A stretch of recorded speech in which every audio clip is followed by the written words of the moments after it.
So guys, ito si thermostat. Paano mag-test ng thermostat? Ito ang gagawin natin ngayon. Malamig siya. Yan, malamig. Ilalagay natin siya sa kumukulong tubig. Pag nakita mong bumuka yan, pababa, ibig sabihin, okay pa siya. Ilalagay natin siya ngayon dito. Mainit na, no? Yun, kumukulo. Tignan natin yan.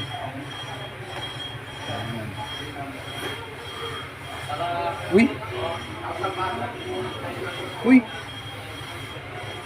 Uy! Uy! Oh! Oh! Diba? Magdadahan-dahan siyang bumababa, no? Sir Ariel, parts from Sir Ariel. Tignan nyo guys. Diba? Oh.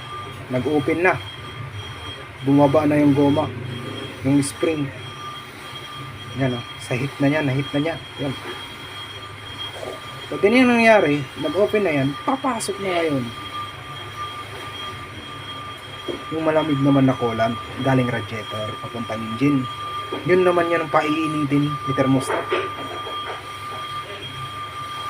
Diba? Kasi magsisirado yan ulit. Paano yun magsirado? Ibabalik naman natin siya sa malamig. Alright. Kukunin natin siya, no? Lalagay natin siya sa malamig. Alright, Philippines. Yan, tignan nyo ha. Oh, nakabuka yan, nakabuka.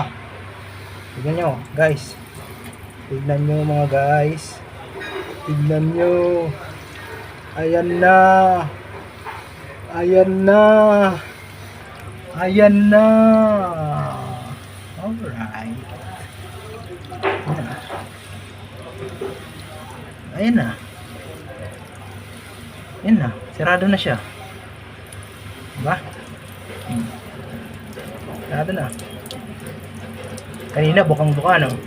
Yan. Ganyan ang mag-test ng thermostat. Yan. Si thermostat ang nag-regulate ng init ng normal temperature, optimal temperature ng tubig sa ating cooling system. That's for today and ciao!